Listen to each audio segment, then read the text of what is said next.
भगवान श्री राम जी गुरु जी के साथ रंगभूमि में आए हैं।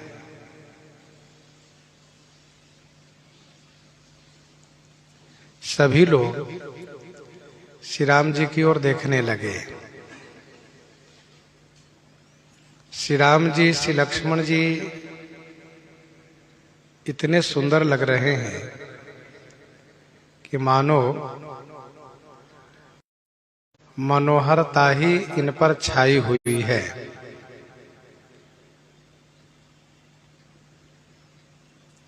जिस प्रकार से चंद्रमाओं में, जिस प्रकार से ताराओं में चंद्रमा हो, वैसे ही राज समाज में श्री राम जी, श्री लक्ष्मण जी दो चंद्रमा के समान सुशोभित हो रहे हैं।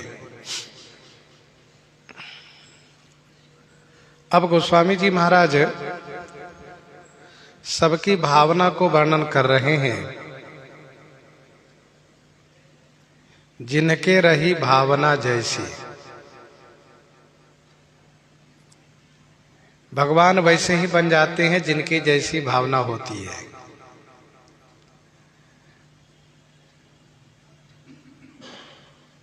भगवान तो वैसे ही रहते हैं, शाश्वत सनातन, लेकिन जिनकी जैसी भावना होती है भगवान उसी रूप में उनको दिखाई देते हैं। यह भगवान की भगवत्ता है।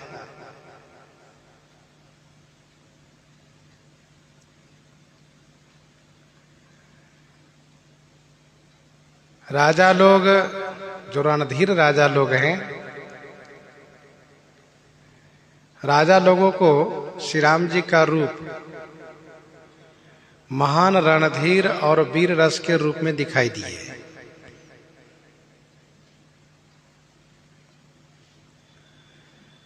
उसमें कुछ राजा कुटिल स्वभाव के हैं, उनको भयानक रस के रूप में दिखाई दिए।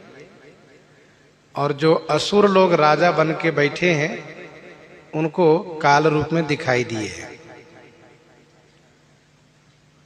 पूर्ववासियों को बड़े सुंदर लगने लगे। नरभूषण लोचन सुखदाई।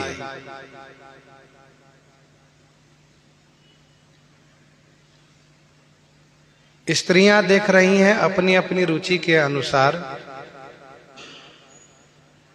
जिनको श्री सीता जी में जैसा संबंध है उस संबंध से देख रही हैं, तो उनको ऐसा लग रहा है कि परम अनूप श्रृंगार ही मूर्ति रूप होकर के सुशोभित हो रहे हैं। जनु सोहत श्रृंगार धरी मूर्ति परम अनूप। विद्वानों को भगवान श्री राम जी विराट रूप दिखाई दिए। महाराजा श्री जनक जी के परिवार को सगे संबंधी के रूप में दिखाई दिए, तथा स्वयं महाराज मिथिलेश जी और महारानी श्री सुनैना जी को शिशु रूप में दिखाई दिए।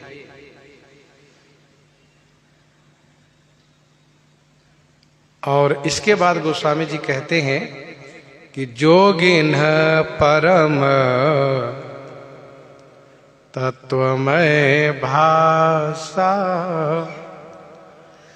शांत शुद्ध सम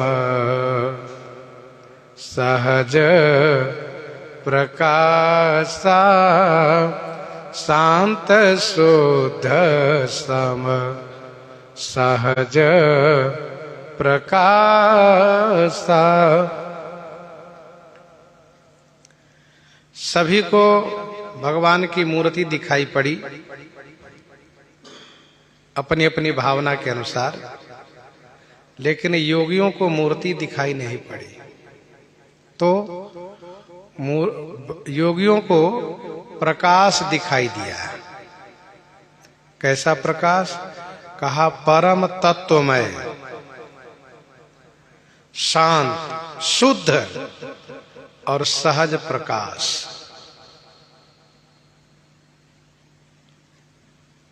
सहज प्रकाश स्वरूप। भक्त लोग जब भगवान के समीप में जाते हैं तो भक्त अपनी भावना के अनुसार भगवान के स्वरूप को दर्शन करते हैं। तो योगी जब भगवान के धाम में जाते हैं, भगवान के पास जाते हैं, तो उनको भगवान दिखाई नहीं देते। साकार नहीं, निराकार दिखाई देते हैं। शरीर का कोई अंग नहीं उनको दिखता है, चरण दिखे, हाथ दिखे, मुख दिखे, सो नहीं होता है। उनको क्या दिखता है? तो प्रकाश पुंज, क्योंकि उनकी भावना में ब्रह्म प्रकाश पुंज है। वे ध्यान भी करते हैं निराकार का, इसीलिए उनको यहां पर रंग भूमि में निराकार ही दिखाई दिए, साकार नहीं। इससे यह बात प्रमाणित हो गई कि श्री राम जी ही साकार हैं, श्री राम जी ही निराकार हैं। जय सगुण निर्गुण रूप, रूप अनूप भूप शिरोमणि। अलग नहीं है इनसे। आप ही साकार हैं और आप ही निराकार हैं।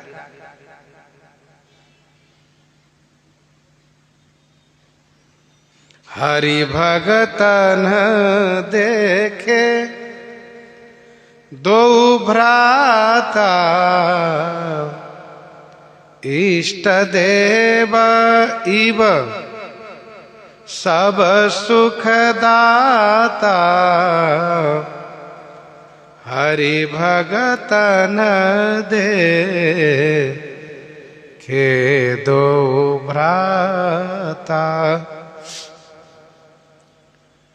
हरि भगतन देखे दो भ्राता, इष्ट देव इव सब सुख दाता। हरि भक्तों ने दोनों भाइयों को इष्ट देव इव सब सुख दाता देखे, माने दर्शन किया। हरि भक्तन अर्थात हरि भक्तों ने दोनों भाइयों को देखा। कैसे दिखाई दिए दोनों भाई?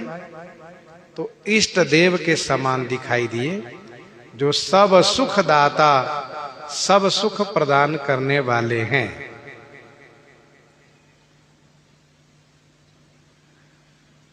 बहुत बड़ा समाज है, यहां पर सभी अवतारों के भक्त हैं। तो सभी भक्तों को अपने अपने इष्ट देव के रूप में दिखाई दिए।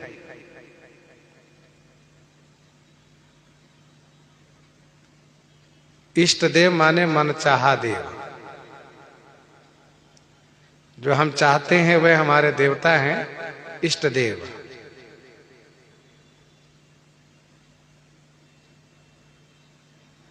सब सुख दाता,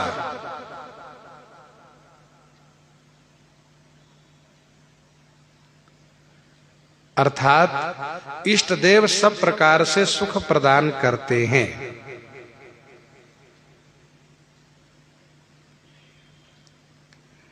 हरि भगतन देखे दो भ्राता, इष्ट देव इव सब सुख दाता।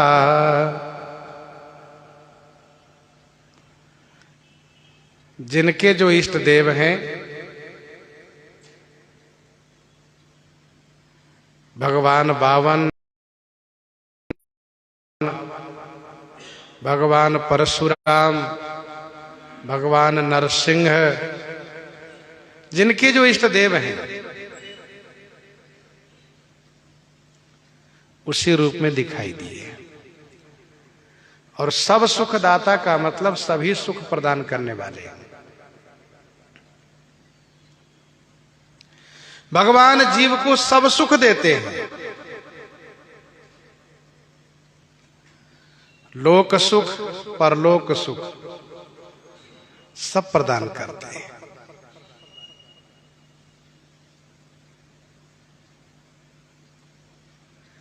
राम ही चितव भाय जही सिया, सो स्नेह सुख नहीं कथनिया।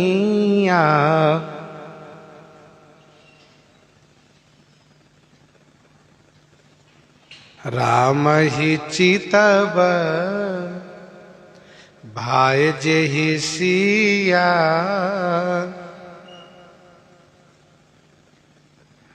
राम ही श्री राम जी को श्री सियाजू जे ही भाव चितव, जिस भाव से अवलोकन कर रही है, सो स्नेह सो सुख नहीं कथनिया, वह कथनीय नहीं है।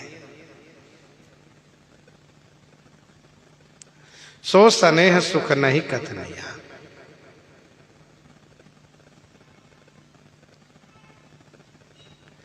जिस भाव से श्री सीता जी देख रही हैं, उस भाव को वर्णन नहीं किया जा सकता। गोस्वामी जी से पूछा गया कि आपने तो सभी के भाव को वर्णन किया। सहित विदेह बिलो कहीं रानी, शिशु सम प्रीति न जाति बखानी। फिर श्री सियाजू के भाव को वर्णन आप क्यों नहीं कर पा रहे हैं? तो गोस्वामी जी कहते हैं कि श्री सियाजू जब स्वयं नहीं कह सकती हैं, तो फिर हमें कहने का सामर्थ्य कैसे देंगे? उन्होंने हमें बुद्धि दी ही नहीं। उन्होंने यही कहा कि तुलसीदास, यह जो भाव है इसको मैं नहीं कह सकती, तो मैं तुम्हें बता नहीं सकती हूं। कैसे? आगे की चौपाई पढ़िए। पूरा अनुभवती न कही सक सो, कवन प्रकार कहै कवि को। पूरा अनुभवती न कही सक सो।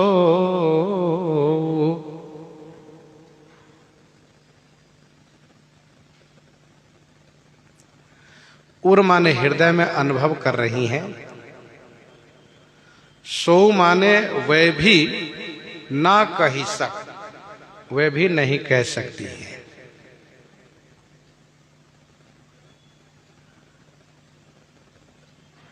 कवन प्रकार कहे कवि को कवि कवन प्रकार कहे, कोई कवि किस प्रकार से कहेगा? अर्थात कोई भी नहीं कह सकता।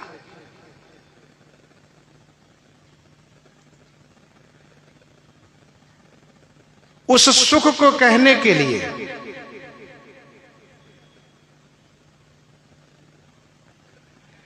ना तो कोई अक्षर मिल रहा है और न ही कोई शब्द मिल रहा है।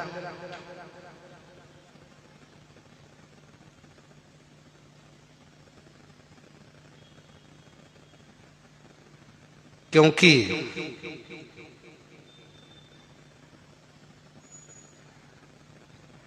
काहि कहो यह जान न कोई।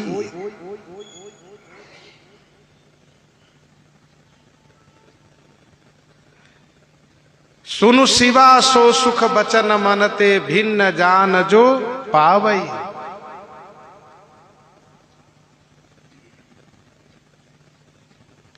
कौतुक विनोद प्रमोद प्रेम न जाई कही, जानहि अली।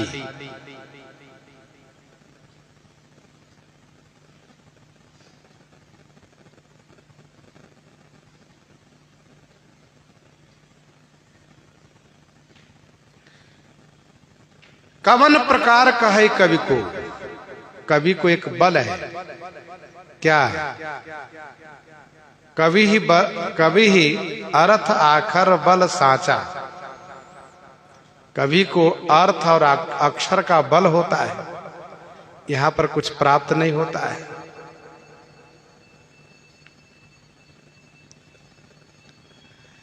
गोस्वामी जी ने स्पष्ट किया कि कोई भी कवि कैसे कह सकते हैं।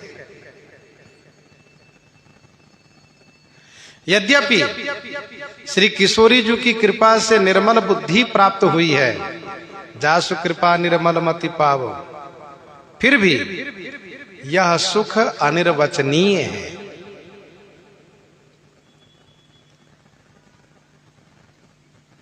प्रश्न ये उठता है कि अभी तो श्री सीता जी रंगभूमि में है नहीं, श्री सीता जी का आना बाद में वर्णन किया गया है।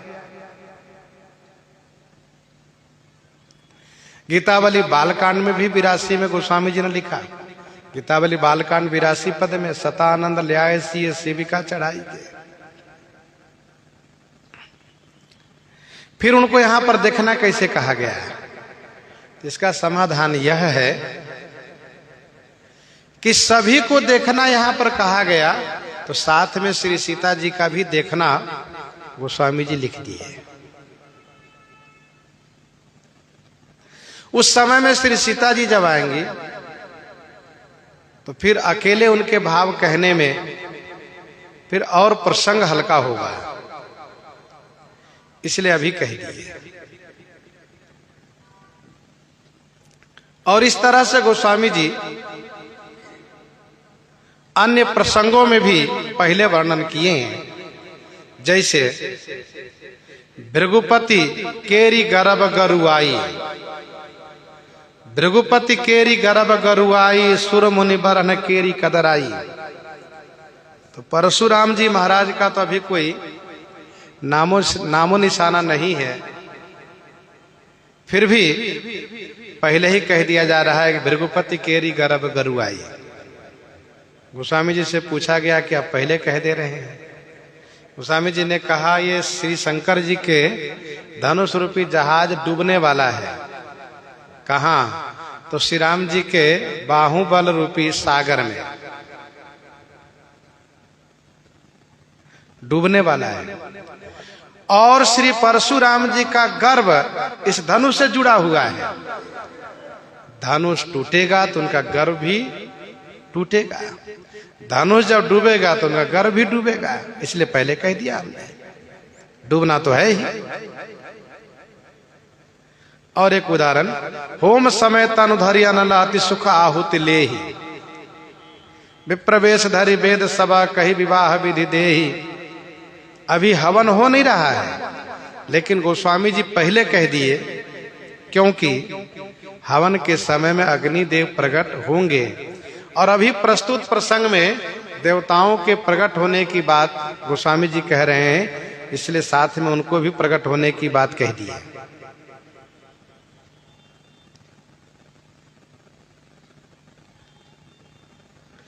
तो उरानुभवति न कही सक सो, कवन प्रकार कहई कवि को,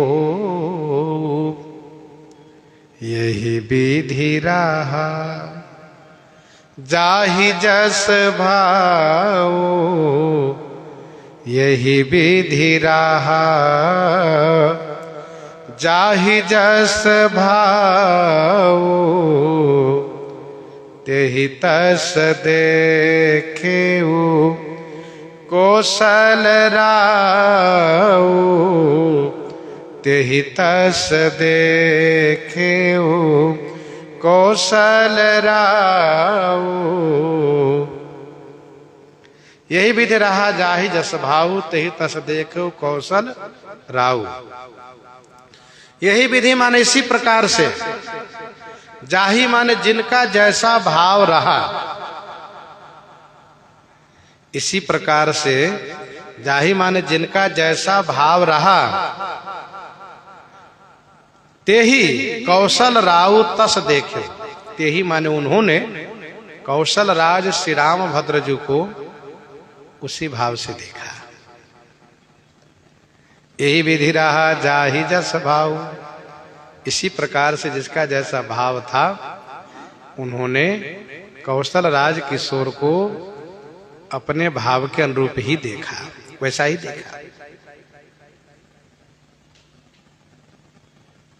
उपक्रम है जिनके रही भावना जैसी, प्रभु मूर्ति तिन देखी तैसी। यहां पर उपसंहार लगाए। सभी ने अपने अपने भावानुरूप श्री राम जी को दर्शन किए। राजत राज समाज मह कौशल राज किशोर। सुंदर श्यामल गौर तना विश्व विलोचन चोर। विश्व विलोचन चोर। राजत राज समाज मह कौशल राज किशोर।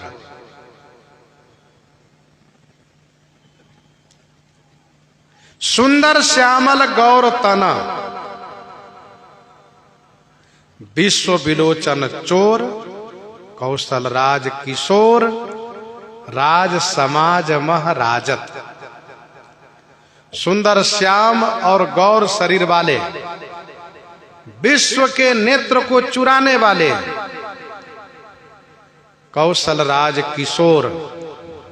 कौशल राज किशोर, राज किशोर माने राजकुमार, किशोर अवस्था वाले कौशल राजकुमार। राज समाज मह राजत। राज समाज में राजत माने सुशोभित है, शोभा को प्राप्त हो रहे हैं।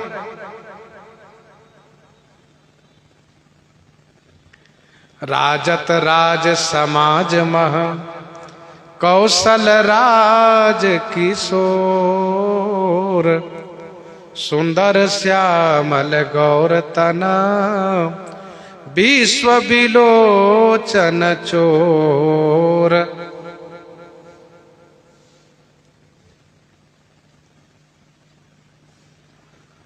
सुंदर श्यामल गौर शरीरा, यह उपक्रम है। यहां पर उपसंहार लगाए।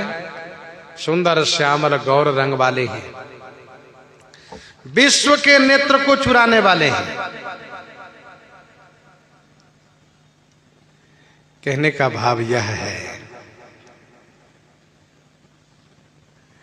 कि नेत्र से कोई देखता है, नेत्र से कोई देखता है तब उनमें अनुरक्त होता है, उनको स्वीकार करता है। श्री राम जी सबके नेत्र को ही चुरा लेते हैं। जो देखता है वह देखते ही रह जाता है।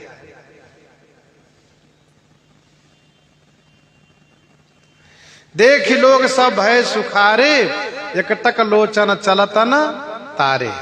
नेत्र चुरा लिए, सब जड़बत हो गए।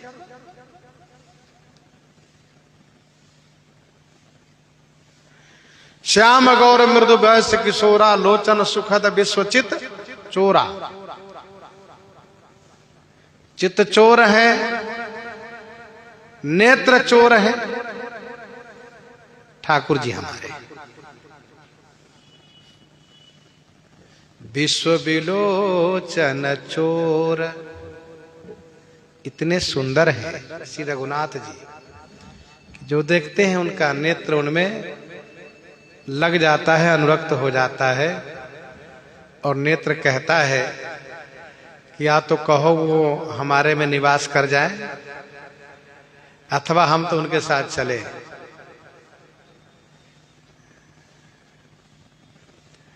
या तो वह हमारे में निवास कर जाए, नेत्र में निवास कर जाए, या तो हम उनके साथ चले।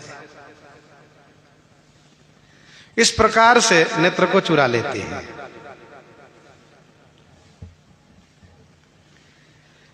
सब बड़े आनंदित होकर के दर्शन कर रहे हैं।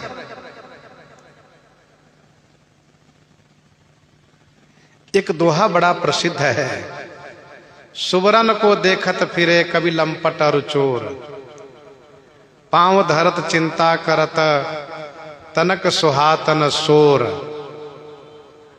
तो सुबरन का अर्थ तीनों के साथ अलग अलग होगा। कवि के लिए सुबरन माने सुंदर अक्षर होगा, लंपट के लिए सुबरन माने सुंदर रंग होगा, और चोर के लिए सुबरन माने स्वर्ण होगा। सुबरन को देखत फिरे कभी लंपट और चोर, पांव धरत चिंता करत तनिक सुहातन सोर। आनंदित होकर के दर्शन कर रहे हैं सब। सहज मनोहर मूरति दो, सहज मनोहर मूरति दो, कोटि काम उपमा लघु सो, कोटि काम उपमा लघु सो।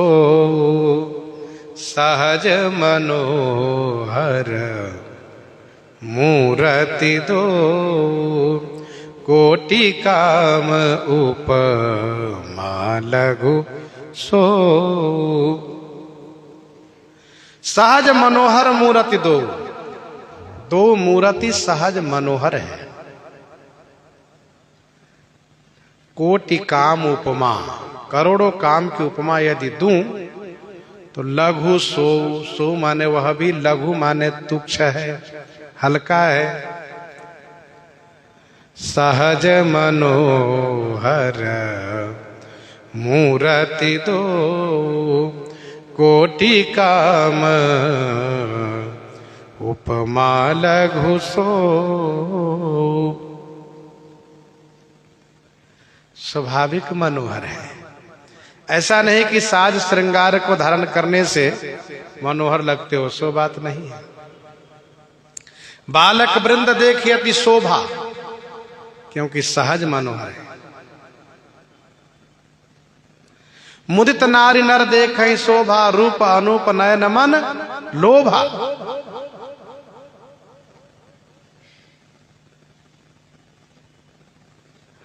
लोग वस्त्र और आभूषण धारण करते हैं सुंदर दिखने के लिए।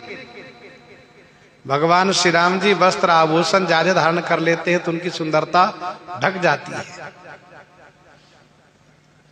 सहज मनोहर है, स्वाभाविक सुंदर है। करोड़ों काम की उपमा लघु है, तुच्छ है। बरवे रामायण 11 में गोस्वामी जी ने लिखा, बरवे रामायण 11 में, काम रूप समराम। भगवान श्री राम जी का रूप काम के समान है। तो गोस्वामी जी कहते हैं, को कभी को करी समसरी परई भवकु,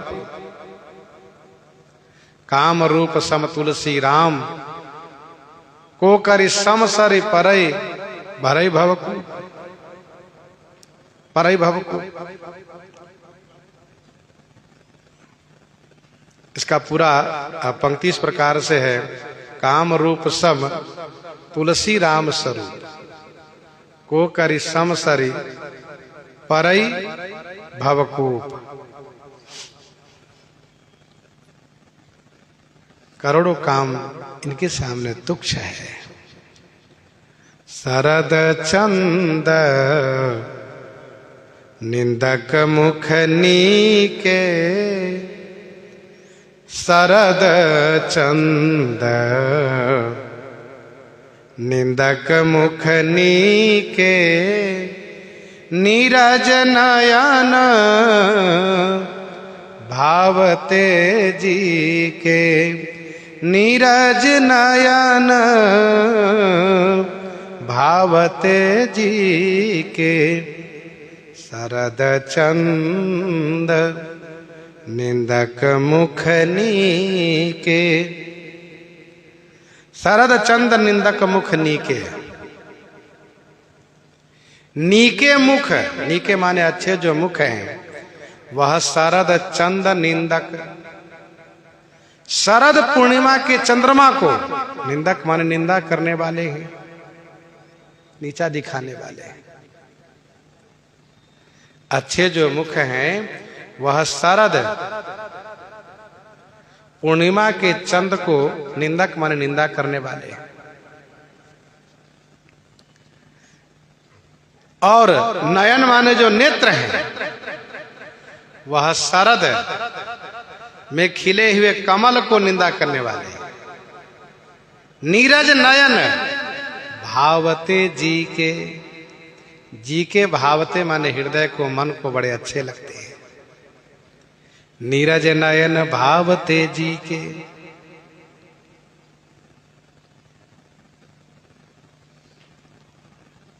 शरद चंद निंदक मुख नीके। शरद विमल विधु बदन लजावन।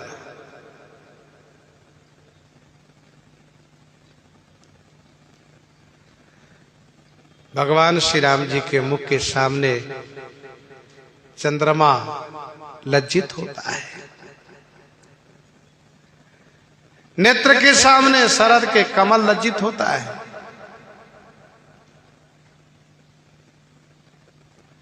एक जगह कहा गया है शरद सरवरी नाथ मुख शरद सरोरुह नयन।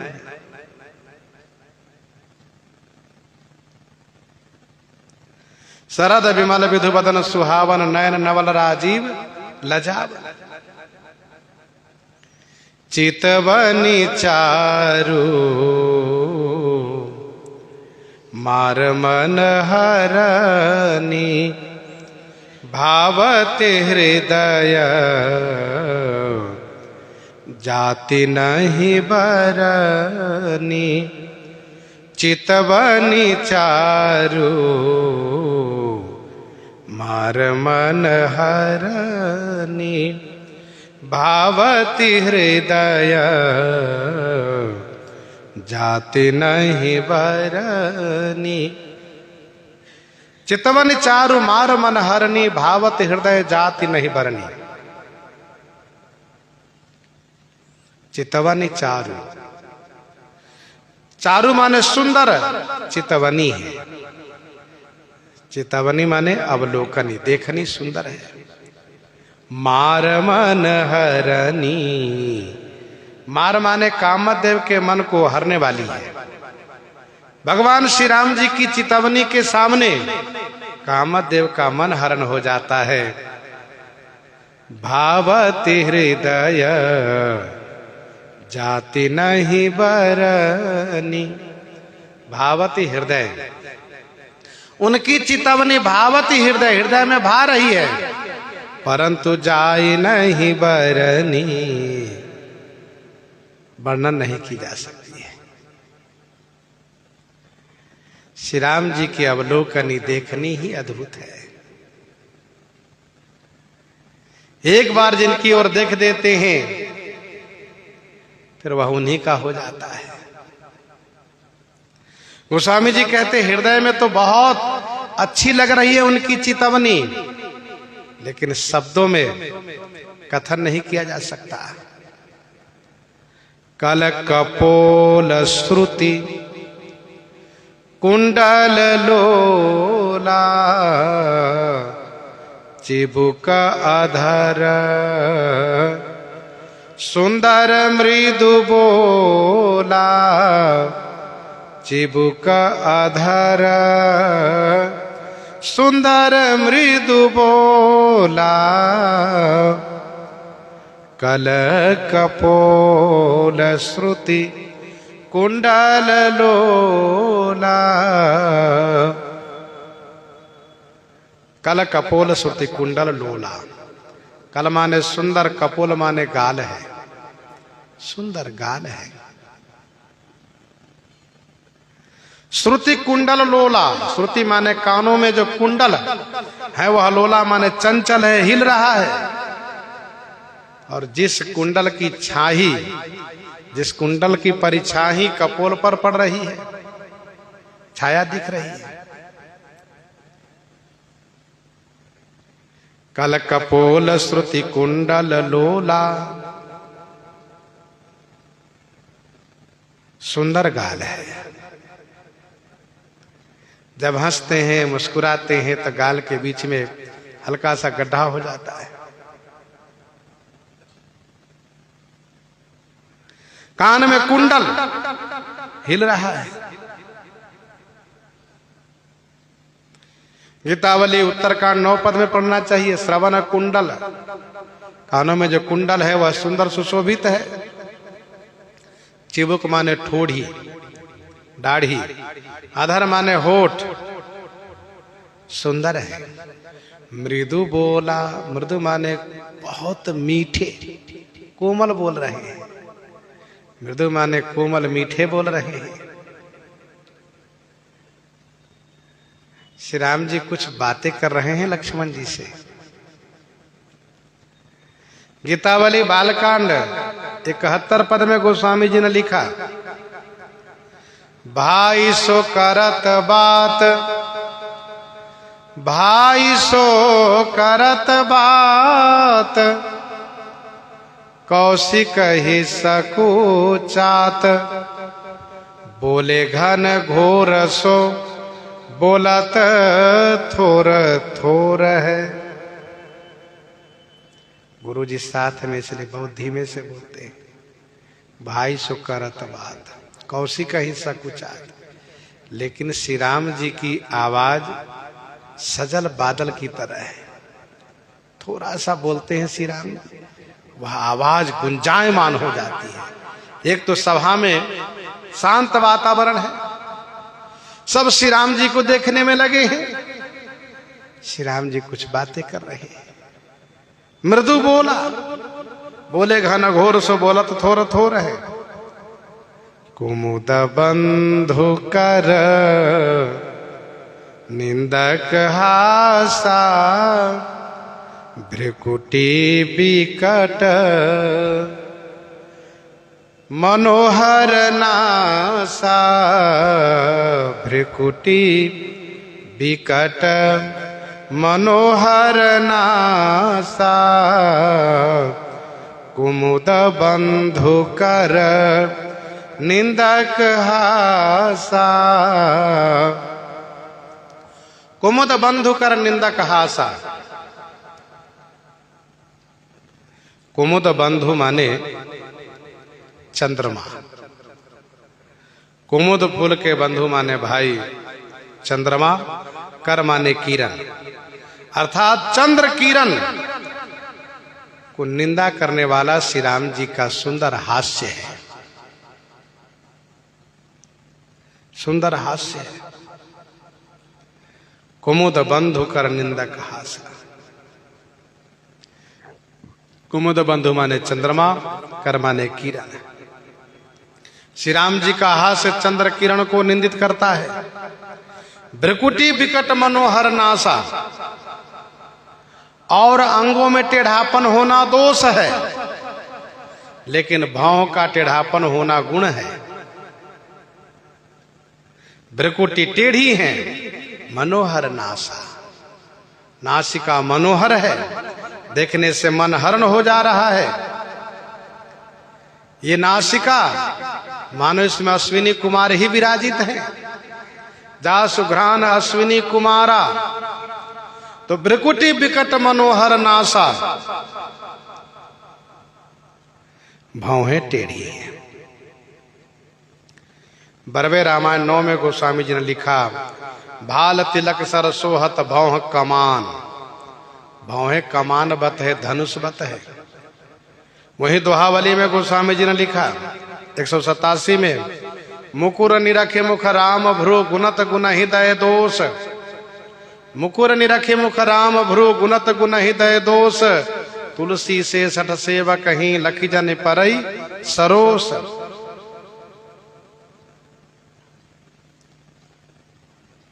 तो भ्रिकुटी विकट मनोहर नासा, और भाल विशाल तिलक झलकाही,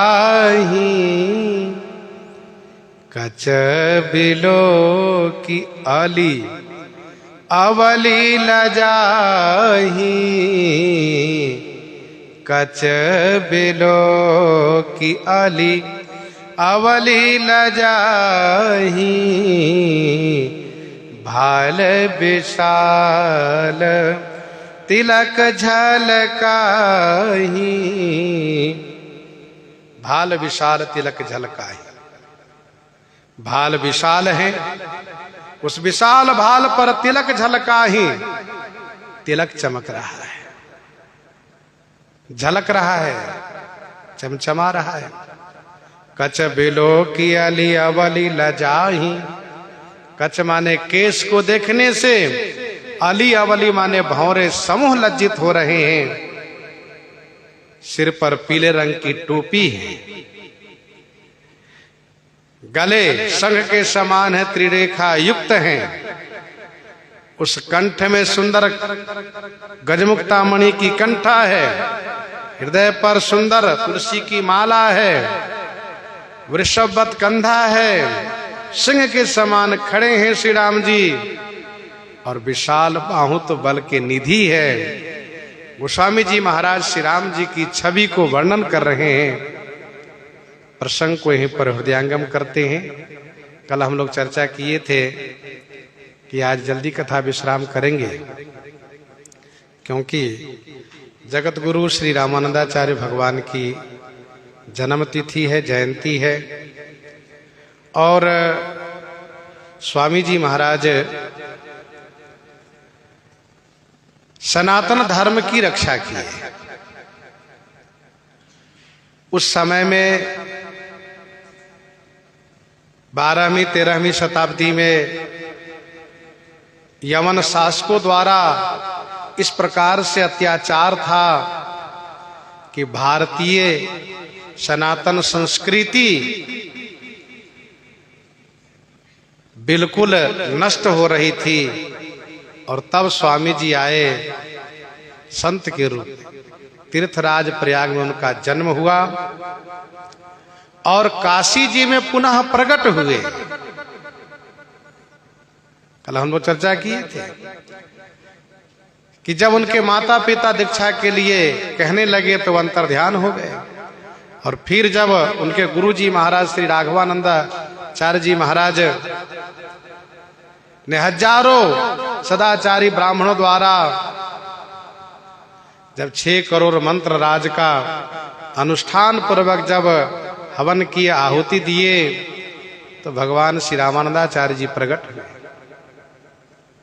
और उन्होंने शंखत ध्वनि कर करके सनातन धर्म की रक्षा की। एक बड़ी विशेषता ये रही कि कहीं भी किसी पर क्रोध नहीं किए स्वामी जी, गुस्सा नहीं। कोई गलत कर रहा है, शंख बजा दिए, उतने में काम बन जाता था। काशी जी में कुछ मुसलमान लोग बाहर से आए और वे काशी में घूम रहे थे। जब उसके नमाज का समय हुआ, उसके नमाज का जब समय हुआ, तब वह एक मस्जिद में जाकर के नमाज पढ़ना शुरू किए। तो मस्जिद के पास में एक ब्राह्मण का घर था। ब्राह्मण शंख ध्वनि किए उसी समय में। अब यह सुन करके वे मुसलमान से बड़े नाराज हो गए। दुष्ट तो थे ही, क्रूरतापूर्ण उन लोगों का जीवन है। तो वे लोग नाराज हो गए और गुस्से में आकर गए, ब्राह्मण को घसीट कर ले आए और मस्जिद में मारने लगे। मस्जिद में मारने लगे। तो ये ब्राह्मण स्वामी जी के सत्संग में जाया करते थे,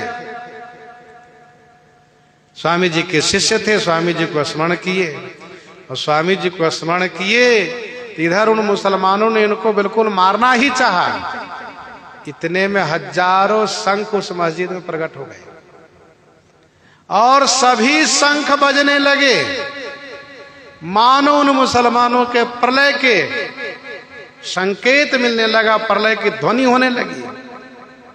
मारना दूर रहा, सब मुसलमान वहां से भाग गए। शंख बज रहे हैं। जब सब मुसलमान भाग गए तो ब्राह्मण देवता अपने घर आ गए। फिर दूसरे दिन गए वहां नमाज पढ़ने, तो शंख वहीं बज रहे हैं। शंख बजना ही नहीं बंद हो रहा है। सब बड़े परेशान हुए, कैसे क्या करें।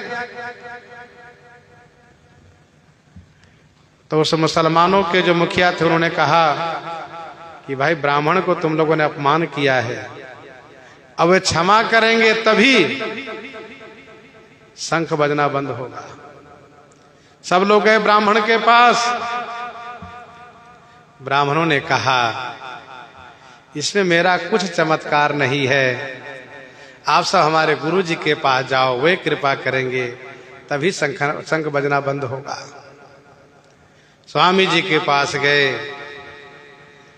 दूर से ही स्वामी जी को वंदन प्रणाम किए। स्वामी जी ने सबसे कहा तुम लोग काशी में क्यों आए हो? काशी में तुम्हारा क्या रखा है? काशी के मुसलमान इतना दुष्ट नहीं है जितना तुम लोग दुष्टता कर रहे हो। जब तक तुम लोग काशी छोड़ के भाग नहीं जाते हो तब तक शंख बजना बंद नहीं होगा। सब मुसलमान बेचारे भाग गए जो बाहर से आए थे। फिर सबको शांति हुई। एक बार कुटिया में भजन कर रहे थे, वहीं पास से एक मृत शरीर को सब यात्रा के रूप में लेकर जा रहे थे कि अचानक, अब स्वामी जी को तो नहीं मालूम कि रास्ते से कौन जा रहा है। स्वामी जी दिव्य शंख ध्वनि किए और शंख ध्वनि किए तो वह मृत शरीर जीवित हो गया, राम राम करने लगा। परिवार वालों को बड़ा आश्चर्य हुआ और सबने माना कि शंख ध्वनि का प्रभाव है। फिर तो सबको पता चल गया कि चाहे कोई कितना भी बीमार हो, कितने बड़े रोग से ग्रस्त हो, कितनी बड़ी समस्या से ग्रस्त हो, यदि स्वामी जी के शंख ध्वनि सुने तो वह सब ठीक हो जाएंगे, उनके बिगड़े हुए काम बन जाएंगे। बड़ी भीड़ होने लगी। स्वामी जी शंख बजाना बंद किए। भजन करने का मौका नहीं मिलता है, नियम करने में हानि होती, बिल्कुल मेला लगा रहता है। 4 बार बजाते थे, अब 3 बार बंद कर दिया। सब लोगों ने आग्रह किया तो स्वामी जी केवल प्रातः काल ब्रह्म मुहूर्त में बजाते हैं। भीड़ कुछ कम हुई।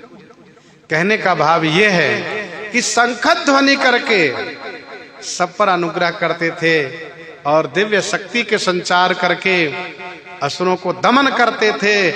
आसुरी प्रकृति वालों को, उस प्रकृति को दमन करते थे और सज्जनों के मन के अनुकूल सब काम होता था। इस प्रकार से स्वामी श्री रामानंदाचार्य भगवान की जयंती है और हम सब अब चलेंगे सीधे तपस्वी छावनी की ओर और वहीं पर पता चलेगा कि छावनी से वह जुलूस यहाँ तक आया है कि अभी पीछे है कि आगे है। जैसा होगा वहीं पर हम लोग आगे पीछे सम्मिलित हो जाएंगे। तो इन्हीं के साथ आज सीताराम सीताराम सीताराम।